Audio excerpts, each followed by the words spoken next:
Well, thanks to Thanksgiving, I haven't been loading up videos because I'm busy with dealing with 4 runt kids and their bad attitudes. And my phone did you just see that? My phone been doing this crap to me.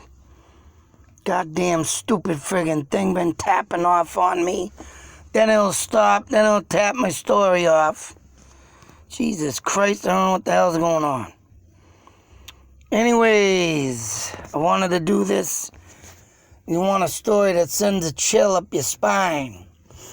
This is one of them stories that will. And of course, the lineup posted this back. And this, mind you, was... when was it? I want to say like 19... I don't know, let me see if I can find a date real quick.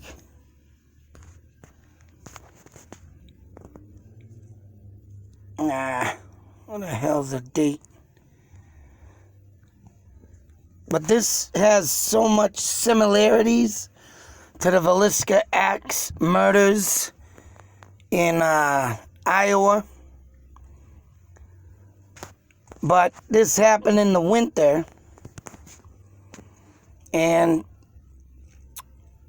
I think something about this farmer, I want to say if it was him, no, I think that might have been Vermont. Yeah, that might have been a Vermont one I was supposed to cover, I forgot. But this one, this guy,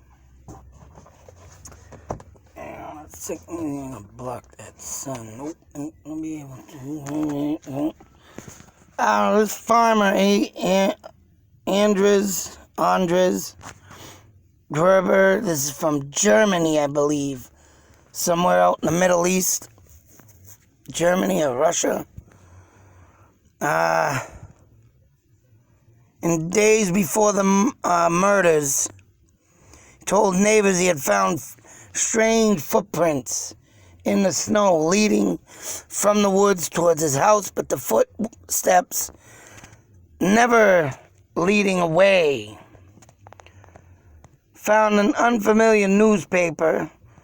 The house keys went missing. After the murders, after all 6 residents of the farm were dead, smoke continued to come from the chimney. Someone apparently continued to feed the cattle and eat the food in the kitchen. The slaughter happened long ago. Oh, there it is, 1922. I want to say the Villisca Axe murderers happened in 1912. Yeah, there it is, Germany. But ain't that this must have been a copycat murder from the Villisca Axe murders. So yeah, I believe, 1912 them occurred. And then this guy comes along and does what the other guy does. But somehow he got to lure some of the family out in the barn. And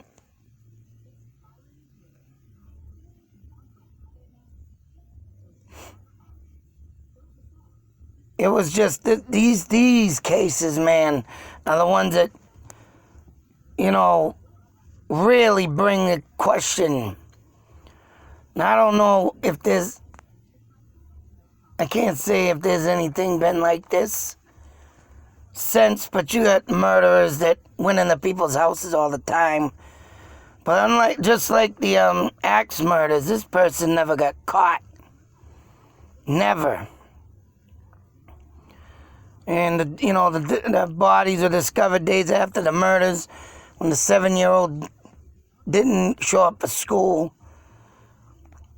It appears the first 4 victims had been lured separately into the barn, murdered one by one with a pitch axe.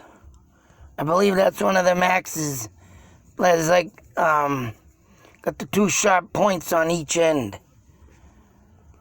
But after the killing, the 63, his wife 72, their widowed daughter was 35, 7-year-old daughter, and the maid 44. Of course, few clues, no witnesses. And of course, back in these days, forensics wasn't even thought of.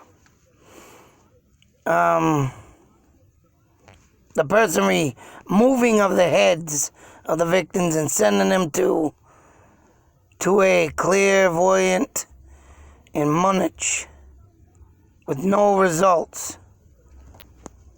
So yeah, these people were decapitated, I guess.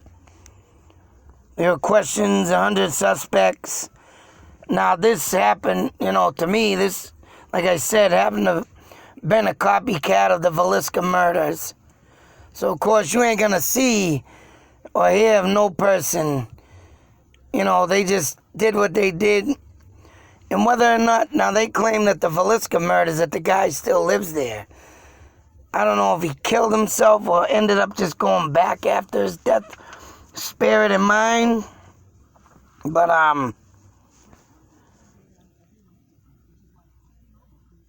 in 2007, they re-examined the scene with modern equipment, but again, turned up nothing. That means this person did just such a great job of hiding, keeping his own blood or whatnot, or fingerprints at that. Because there have been cases that have been, in the past brought forward to forensics and found stuff, but this one,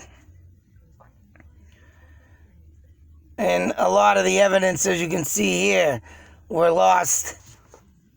All the skulls lost in the chaos of World War II. So we're not having that at hand. But then again, having them heads and skulls ain't gonna tell much either without that person's DNA. Just like, say so, Lizzie Borden. They have the skulls on display, the Lizzie Borden Museum in Salem. I actually went in there a few years back, maybe even 5 years ago or something. I checked that out. They have the actual skulls. And, but, yeah, it's tough to say when stuff like this goes down. You're not going to find much, especially when that killer's DNA is never found. That's the one thing that needs to be prompt, but this guy did a clean slate job. Yeah, it's going to be sucky that they'll ever find that killer, and it just goes on to other mysteries. Or will they ever find out? Hang on a sec, I gotta pause. Be back after these commercial break. So, like I was saying, getting away with the perfect murder. I mean, this one, though, of course, being no forensics and stuff back in the day, and, good law enforcement, but, this ain't no different than the Maura Murray case. I mean, even though, it's not about the forensics, it's not about who's doing the case, it's about who's planning. And them killers that take ideas from other murders, say so. And I'm for damn sure this person, even though they did find the guy on that one, but I don't think they ever convicted him. I forget how it went. I don't know if the guy killed himself or not, but all in all, just having a copycat murder. Someone just walks their way in a house. And right back in them days, people never even thought of the, idea of just, hey, I'm going to lock my door. It's all about, who cares, we live out here, there shouldn't be nothing to worry about. But, let alone, the person just walked up on in, did his deeds, and wherever else he may be. But like the Maura Murray case, this guy did his homework. So say. So committing a perfect murder, of course, takes planning the perfect crime. And it just leaves ruffles in your skin, on your back. Oh, damn phone's freezing up. Well, that just froze up. Whatever. But like I always say, be safe, take care, and beware. Because even today's with technology, we're still not safe. We're still not safe. Murders like these always, always make me wonder. It's like, always make me think, man, never let your guard down. Never. You don't ever want to let that guard down. Because this in and out and then disappear, insane. Just insane. But I wanted to share this one, of course, because these are the ones, man, I'd like to get my hands dipped into, but being out in Germany, 1922, that guy is probably already dead. But it leads you to wonder how many more murders like this went down. So, but like I say, being like the damn Villisca murders, gotta watch out for them copycatters. But, man, just crazy. Just crazy. Insane. Stuff like this reminds me of the Maura Murray case, though. Like I say, that damn case, man, just... I mean, all in all, I'm leaving it. We need to find a red pickup to find that killer. It's the only evidence you'll have on that person. So I'm sure there's DNA throughout that truck. And, but yeah, it's got to be found. Junkyards should be searched unless he was smart and put it through one of them junkyards that crush and recycle. That would suck. But other than that, like I say, never let your guard down, people. Beware. You never know who's out there gonna plan their next disturbing act on the world. Out.